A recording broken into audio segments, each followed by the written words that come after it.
विल्लू मंगल जी जिनकी मैं चर्चा कर रहा था, उनका स्वरूप कैसा था? वो किसी भी सुंदरता को देखते थे तो बस लोभित हो गए। एक बार एक सुंदर कन्या जल भर रही थी तो विल्लू मंगल जी उसके रूप को देखने लगे, ऐसे थोड़ी पे हाथ धर के देखने लगे। अब वो तो यूं के ये बाबा कैसे देख रहा है।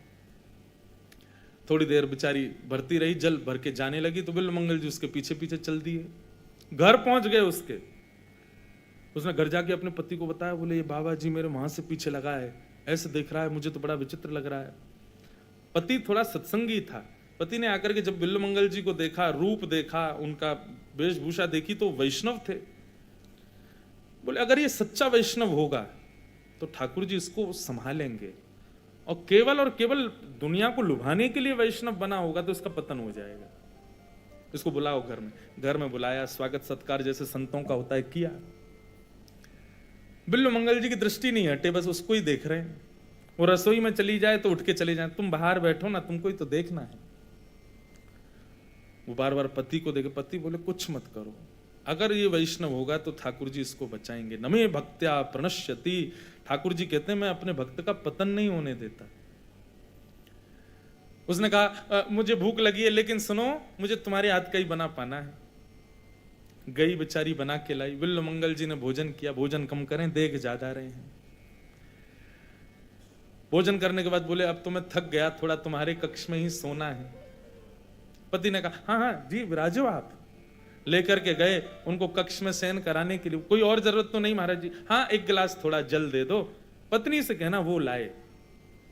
बाहर जाकर के पति ने कहा जाओ एक गिलास उनको एक पात्र में जल दे के आओ। कैसे पति हो आप देख रहे हो 1 घंटे से उसकी दृष्टि, लेकिन बार बार बस वैष्णव होगा तो बचेगा, वैष्णव होता कब बचेगा? वो हमारे कक्ष तक चला गया, आप अभी भी कह रहे हो बचेगा। सुनो मेरी कही एक बात मानोगी? बोला हाँ, तुम जल लेके जाओ लेकिन अपना और सुंदर श्रृंगार करके जाना। पत्नी बोली तुम्हारे जैसा पति भगवान किसी को नहीं दे, जानते हुए भी कि उसकी दृष्टि ठीक नहीं है तुम कह रहे हो और सुंदर बन के जाऊं मैं? अरे मानो ना मेरी बात, अगर वो वैष्णव होगा तो बचेगा। बोले तुम्हारी आज एक बात मान रही हूं, फिर मैं अपने मायके जाके अपने भाई बंधु सबको लाऊंगी, रुको तुम्हारी तो खबर वो लेंगे। पति की बात मान के उसने श्रृंगार कर लिया और जल का पात्र लेकर के जैसे ही विल्लू मंगल जी के पास पहुंची, विल्लू मंगल जी ने जब उसका रूप देखा, सुंदर तो वो थी परंतु और सुंदर बन के आई, तो विल्लू मंगल जी के नेत्रों में आंसू आ गए और नेत्र बंद करके विचार करने लगे आज का पूरा दिन मैंने केवल इसको निहारने में निकाल दिया। सुबह से इसके पीछे पीछे धूप ताप बिना देखे चलता चला आया, जो इसने खिलाया मैंने सब खा लिया, जैसे जहां बिठाया मैं बैठ गया केवल इसको देखने के लिए, और उसका परिणाम ये कि ये और सुंदर बन करके आई। इन नेत्रों ने एक साधारण व्यक्ति की कही बात मानी, जहां बैठाया बैठ गए, जैसे ले गई ले गए, चला गया। हर स्थिति एक साधारण मनुष्य के लिए मैंने की तो वो साधारण मनुष्य और ज्यादा सुंदर बन के मेरे सामने आया। यदि ये स्थिति हम ठाकुर जी के लिए रखते तो आज राधारमन लाल जी मेरे सामने खड़े होते। एक स्त्री के लिए मैंने जल, मैंने ताप, मैंने धूप कांटे कंकड़ कुछ विचार नहीं किए, बस दौड़ा चलाया इसके पीछे। इसने मुझे भोजन कराया, अगर मुझसे पूछा जाए कि नमक ज्यादा था मिर्च ज्यादा थी, मुझे कुछ याद नहीं, क्योंकि मैं इसके रूप लावण्य पर इतना मोहित था। यदि इतना मोहित मैं ठाकुर जी के रूप पर हुआ होता तो आज ठाकुर जी मेरे सामने होते। उस कन्या को बोला इधर आओ, तुम्हारे घर में सुई है? बोला हाँ है। 2 सुई लाओ। बाहर गई, पति से बड़बड़ाने लगी, अब सुई मगारा पता नहीं क्या करेगा उसका। बोले तुम लेके जाओ।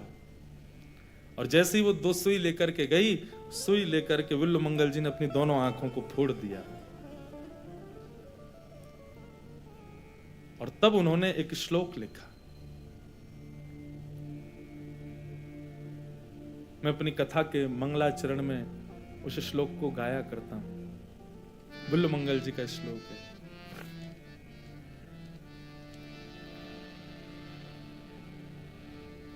कृष्ण त्वदीय पद पंकज पंजरान्ते अद्यैव मे विशतु मानस राजहंस।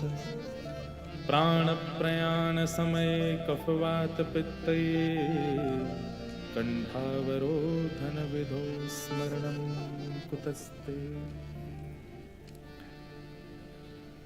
वस्तु प्रस्तुत वेणुनादल हरि निर्वाण निर्व्याकुलम स्रस्त स्रस्तनि वद्धनि विविलशद गोपी सहस्त्राव्रतम हस्तन्यस्तन तापवर्गमखिलोदारम किशोराकृति। और ये कह दिया कि जिन नेत्रों से श्याम सुंदर के प्रति रति ना हुई हो, उन नेत्रों का क्या काम। अक्षणवताम फलमिदम न परम विदाम। इन नेत्रों को मिला, ये ठाकुर जी ने नेत्र दिए ही इसलिए हैं ताकि इनमें श्याम सुंदर विराजें। हितरवंश महाप्रभु कहते हैं श्याम सुंदर देखा तो एक आंख से भी जा सकता था, आपने दो ही क्यों दी? आपने युगल नेत्री क्यों दिए? दिखाई तो एक आंख से भी देता है, पर आपने दो नेत्र इसीलिए दिए। बसो मोरे नैनन में यह जोड़ी।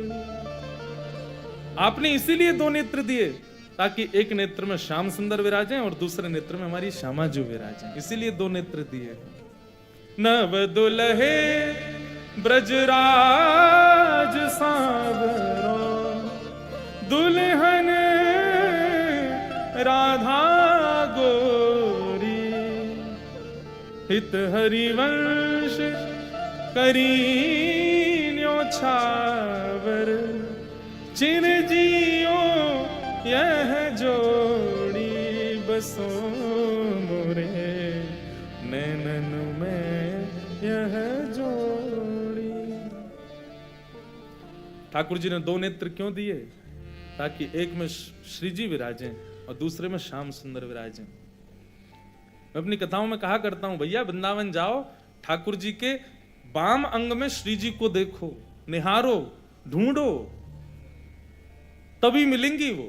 ये ऐसे ठाकुर जी खड़े हैं ना, ये जो बाम अंग है ना ठाकुर जी का, इसमें निहारो, श्री जी हैं वो हमें एकाकार रूप दिख रहा है कि ये श्याम सुंदर हैं। अकेले राधा रमण जी खड़े हैं, राधा वल्लभ जी खड़े हैं, वृंदावन बिहारी लाल खड़े हैं, दामोदर प्रभु खड़े हैं, गोपीनाथ खड़े, नहीं, राधा युक्त गोपाल हैं, बाम अंग किशोरी जी हैं।